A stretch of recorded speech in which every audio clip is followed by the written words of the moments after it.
Welcome to the Therapist and the Wildcard, the show about grief, mental health, and all the messy stuff in between. One of us helps people heal for a living, and the other probably needs more therapy. Together, we keep it real, raw, and sometimes ridiculous. Welcome to the Therapist and the Wildcard. I'm Vit, certified grief coach, psychology student, widow, and wildcard. And I'm Jen, the clinical social worker that tames the chaos. Today's topic is around the 18-month anniversary of Chris's passing, which happens to be tomorrow. For us. By the time you watch this, it'll have passed. For us. How are we feeling about this? I don't know, it's weird. Part of it feels like it was just yesterday, and then part of it, when someone's like 18 months, I'm like, that's it? Like, it feels so much longer, but I think it's because so much has happened. Right? You've made a lot of changes in your life since the day he passed. Not everybody does that. I'm not saying it's good, bad, or right or wrong, but you have found a way to go on, but still the anniversary is difficult. Yeah. And I think part of it is you're sad, you miss him, you wish he was here, and the other part of it too is I've accomplished so much since he passed, and my life is completely different. And that fucks me up. Totally. And you and I talk about that all the time. Yep. All the time. And it truly fucks me up because I love my life, but I want him here. Right. But there's a lot of buts. There's a lot of buts. I wouldn't have this life that I have right now if he was here. Right. So that's where it gets a little dicey. Yeah, it truly messes me up sometimes. Right. Well, in your grief group and stuff, has anybody else kind of hit these milestones and felt the same way as you? Like, life is good, life is okay? No, and that's what fucks me up even more, Jen. That's what fucks me up even more. Okay. But I know I called you a couple weeks ago after grief group. Oh, yeah. Yep. And I was like, I thought something was wrong with me. It was a very intense group that night. Mm-hmm. And, you know, everyone has different lengths of like when their person has passed. Right. Some are very close to when Chris has passed. Some are longer. And I know it's a little different because I'm also the facilitator. Right. But how do I word this? Okay, when you called me, you were wondering if something was wrong with you. It was wrong. Sorry. If something was wrong with you, right? Like, you thought because you didn't cry and grieve like they were doing that night. Well, and some of the stories also, and I'm like, you know, it's been this long, and they're like, I still cry every day. And I'm like, I'm at a point where I don't cry every day. Mm-hmm. So I'm like, well, damn, like, should I still be crying every day? Should I? And you asked, you were like, you know, are these people in therapy? Right. Are they, you know, on meds? Right. And they're not. So they're not making the strides like you have, but you've put in a lot of effort to make changes in your life. And I think maybe if you didn't have the OCD, the changes would not have been so drastic. But you literally needed to figure out how to live in your house by yourself and take care of everything, which Chris did for 6 years? If you took that out of the equation, you wouldn't have as many successes, as many victories. But the more success, the more victories, you just kept going. But I really think that if the OCD wasn't an issue, you might be kind of in that same pattern, just kind of Interesting. Stuck. Never thought of it that way. Yeah. When were you going to share that with me? I waited for today. I don't know. It kind of came to me while we were talking. But in all honesty, I think that you either needed to figure it out or you were going to go insane. Yeah, and I still haven't fully figured it out. Like the OCD is still very much there. But you have been able to manage it a lot better. Yes. And you had to find a way to do that. Like you had to you needed to, what's the word I'm looking for? I don't know. Thank you. Overcome obstacles that other people didn't necessarily have to deal with when they lost their loved one. Right. So are you like, you're saying I was basically focused on something else? Right. Per se? Did you break that?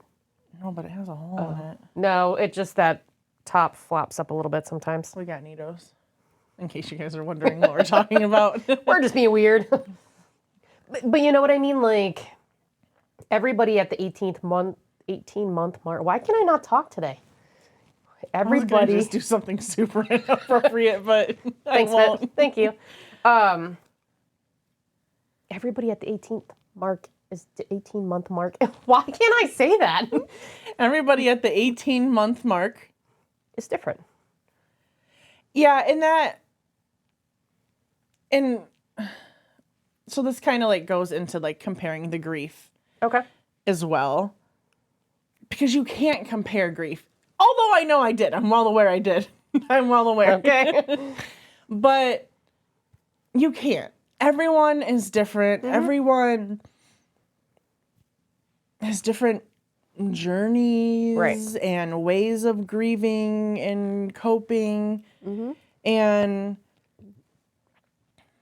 I did go to therapy. And often. It wasn't like I was going most people go once a week. Most people go once a week, to be fair.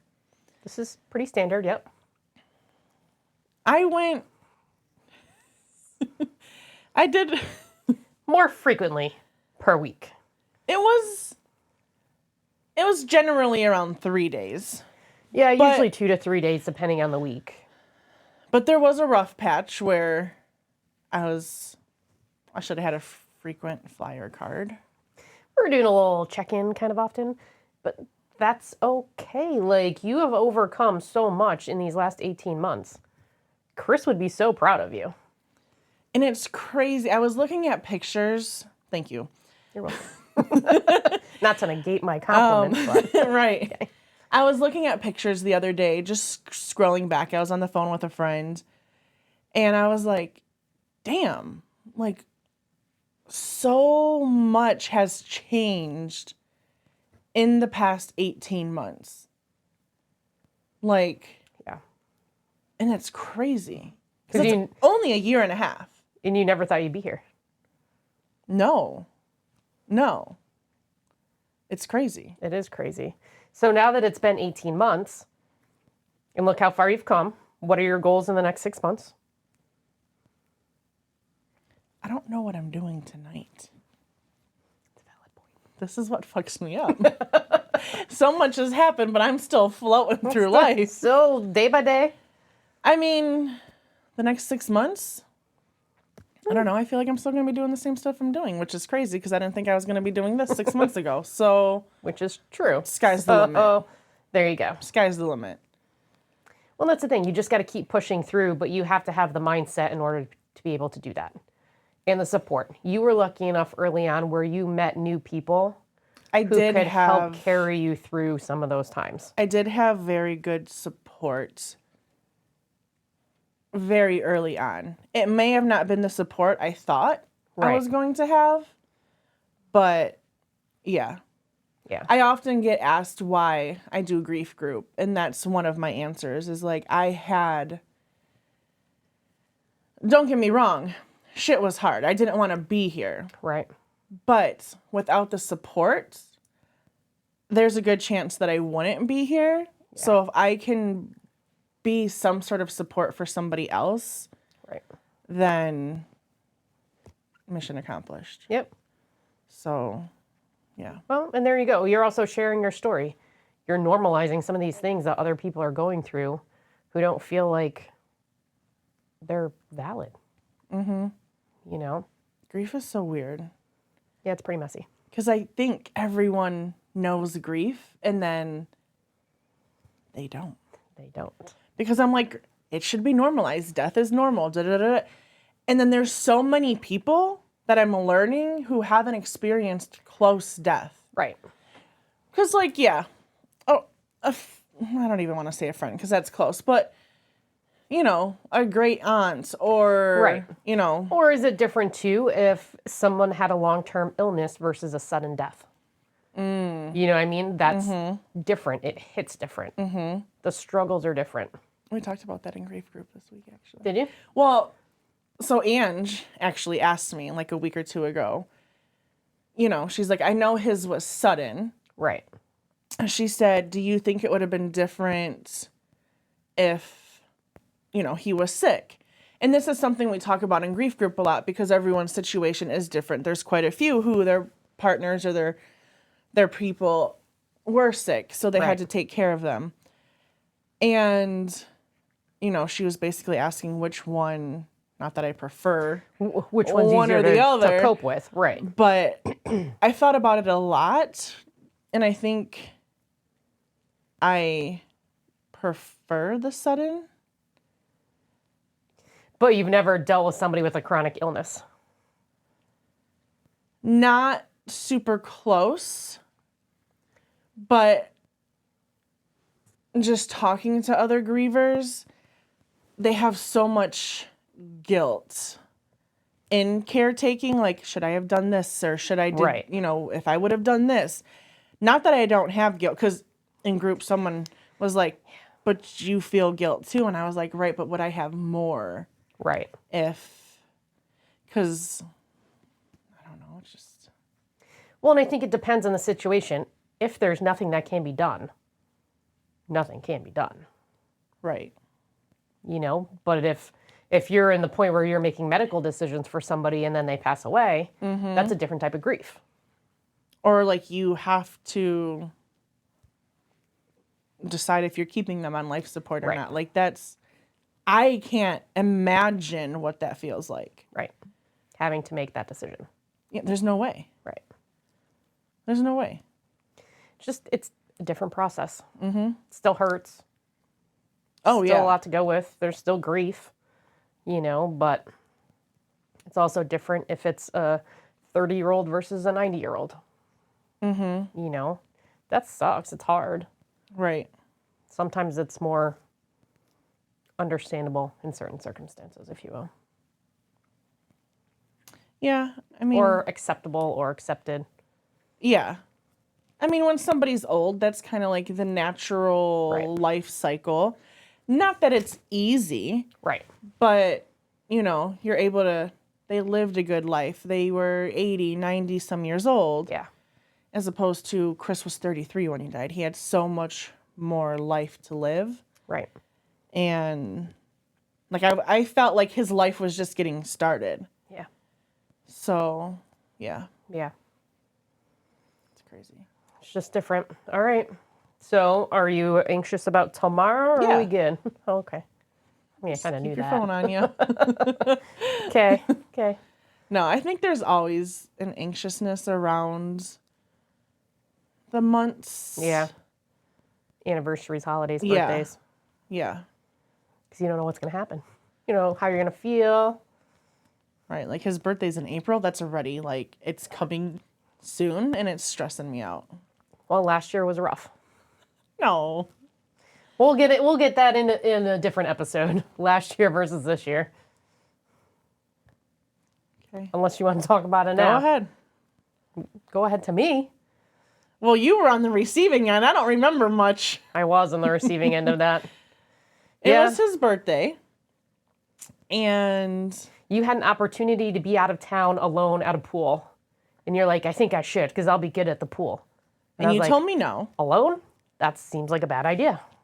So we actually were flying out that day. Right. But I was still home alone in the morning on the day of his birthday. Yep. I had, I think, a pedicure appointment and a therapy session. And I wanted to celebrate him. It was his birthday. And going into it, I was okay going into it. You were. I just wanted to celebrate him. Yep. So I took a shot of Jameson. And then I think it was on FaceTime with, was it Kara? I think so. And I was like, I'm going to do another one. She's like, no, you probably shouldn't. Don't ever tell me that because I'm going to do another one. Challenge accepted. But I was like, no, just one more. I think I ended up, was it 3 shots in 15 minutes? I was wasted. Was it by 9:15 in the morning? Yeah. Wasn't your finest moment, No. but that was never your intent either. No, I genuinely started with the first shot as just, let's celebrate him. It's his birthday. Right. He loved to take shots. And then I'm very much all or nothing. So I got carried away. Okay. What day of the week is it his birthday this year? A Saturday? Okay. I think. Okay. Do you have plans that weekend? No. Well, so we were supposed to go to Florida for Brooklyn's cheer comp again, but it's Right. not happening this year. But with everything going on in the family lately, we've all talked about celebrating each other's birthdays more, like getting together for everyone's birthday, Right. doing more. And I had asked Kanisha, I was like, if we're not going to Florida, can we just do like a party for Chris? Or so hopefully that can Good. happen. So we can just all be together and It'll be nice to be with his family, though. yeah, And that's something that you can really do to celebrate Chris. yeah. So I like it. that's We'll the see plan. how it goes. All right. Well, any last words of wisdom or advice approaching the 18-month mark? Advice for myself? I'm just hoping I Or make it others through the that are day. in the same position as you? Or Just do what you have to do. Do what you have to do safely. Safely do what you have to do to get through the day. there you go. There you go. I mean, do you want something from friends? Like, what would help from friends? Hey, thinking about you? Like, Honestly, that it helps so much. Like Yeah. just the hey, thinking about you today. Just the fact that they remember. right. And I know I probably won't get it from many people. Vanna usually will text me on the 2nd of every month and just be Yeah. like thinking about you. But their lives have all moved on, and that's okay. Right. That's okay. Like I don't expect anything, Right. but it is always nice of just, Somebody hey, thought thinking about about it. you, yeah. or when someone like texts me like a cute little story about him. Nice. That's always nice. Okay. Thanks, Fit. Thanks, Jen. Thanks for sharing your wisdom. All right, that's a wrap. That's a wrap for the Therapist and the Wildcard. One of us brings the therapy, and the other brings the chaos. Together, we'll be back with more laughter, healing, and everything in between.